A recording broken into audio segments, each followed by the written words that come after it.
Hello and welcome to the Bottom Up Skills Podcast. I'm Mike Parsons, the CEO of Qualitance, and we continue the journey into my favorite product strategy tools. Today, we're getting into the 5 dysfunction of a team pyramid.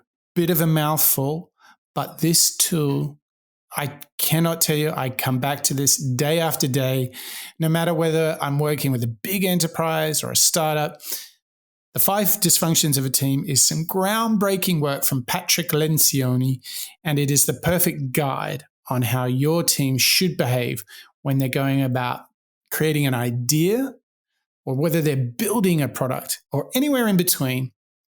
This tool is indispensable.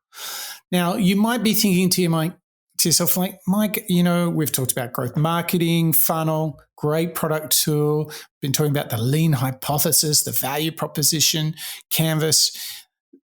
The teamwork, how is that so relevant to product? Well, what I would propose to you is that if you don't have a great team, if you don't have a tool that you can look at that can provoke you and nudge you to think about the best design of your team, not only on the work that they do, but how they do it, then it doesn't matter what other great design thinking or agile or lean frameworks they use. It doesn't matter if the team is no good.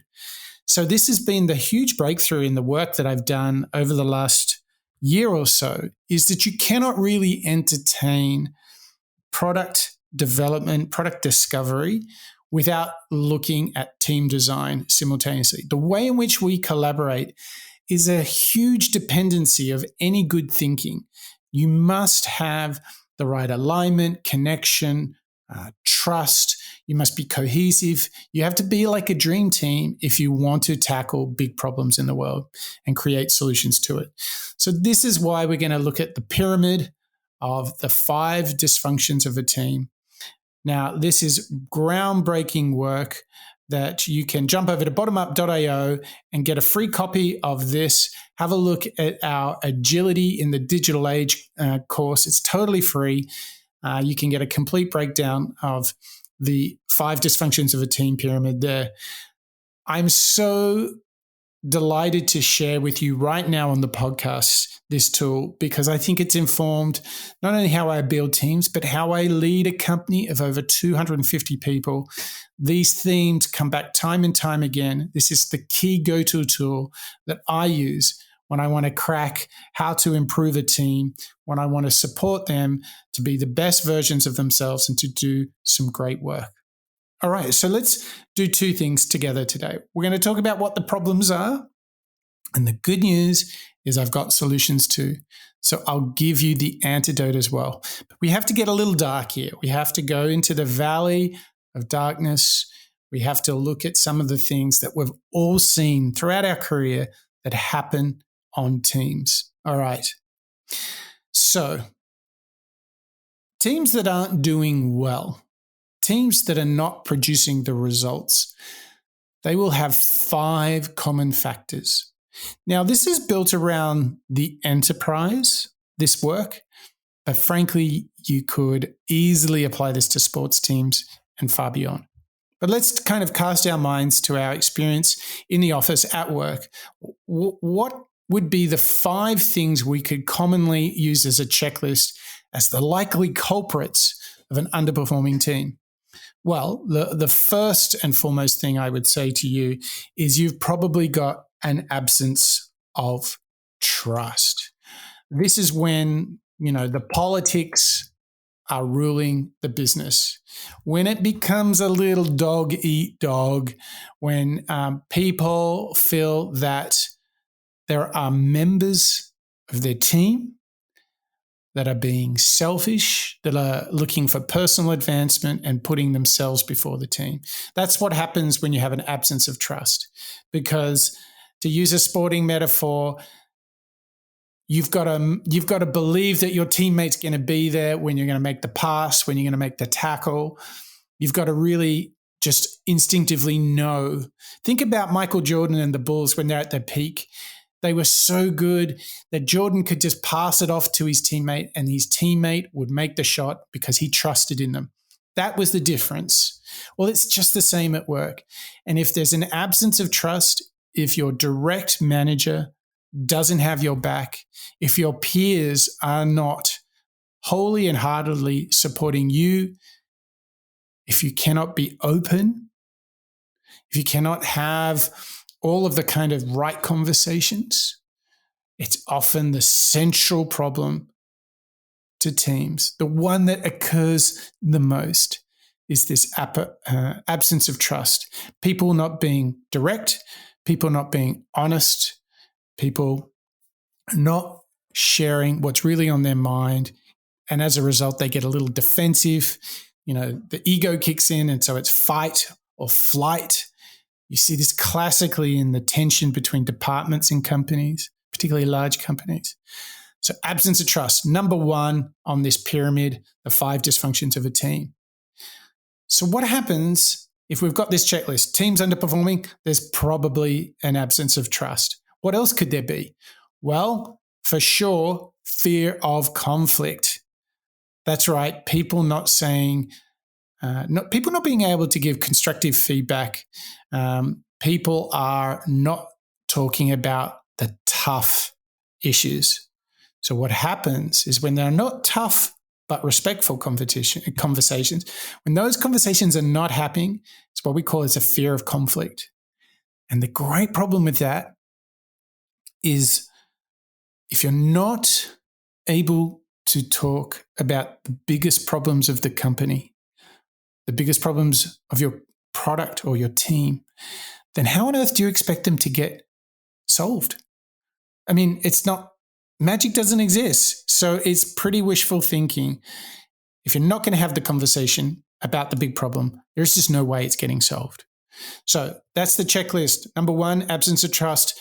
Number 2, also very likely and very common, a fear of conflict, just not having the right conversations. Now let's get up into, if those are the 2 big underlying ones, there's 3 other characteristics of the low-performing teams. And I'll tell you what, they're probably a result of the first 2. Let's look at it. Lack of commitment, number 3.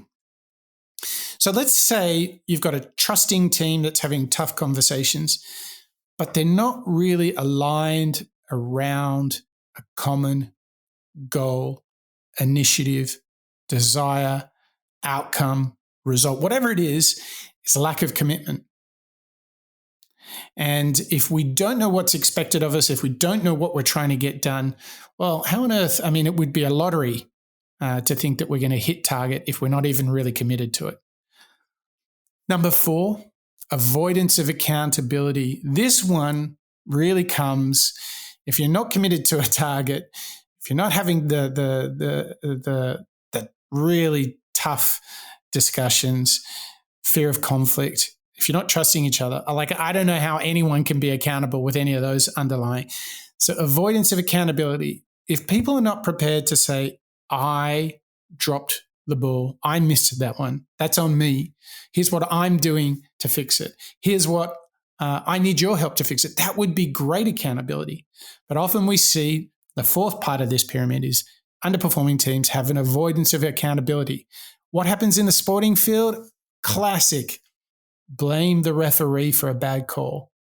Well, what a great coach will tell you is if you lost by a point, and let's say it was a bad call, it was your fault for letting the score be that close.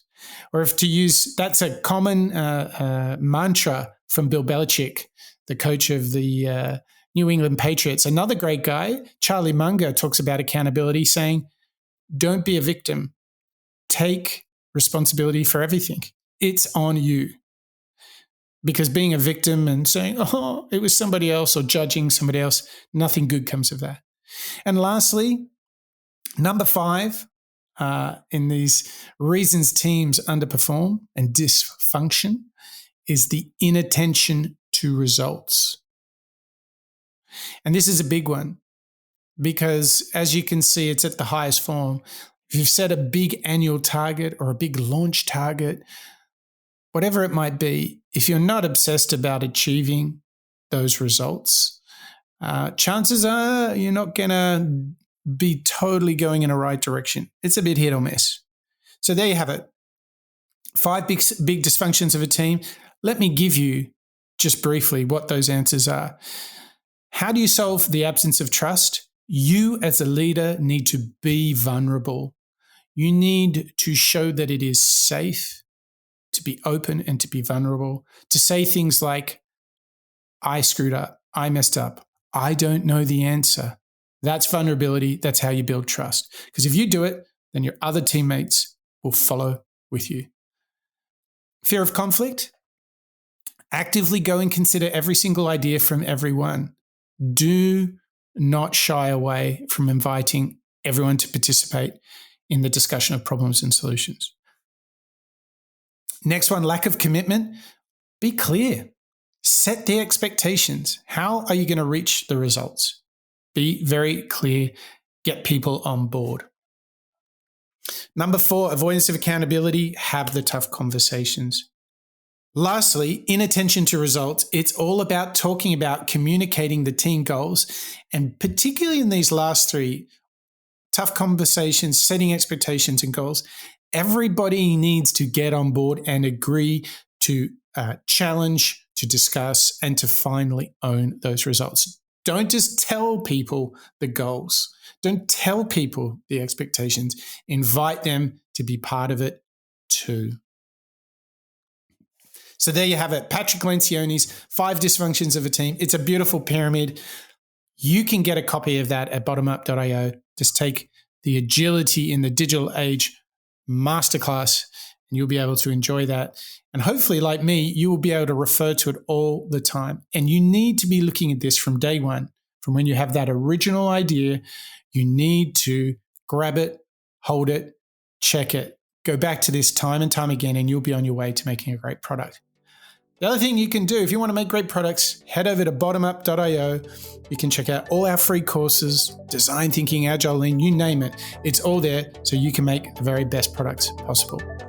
All right, that's a wrap of the Bottom Up Skills Podcast. We'll catch you next time.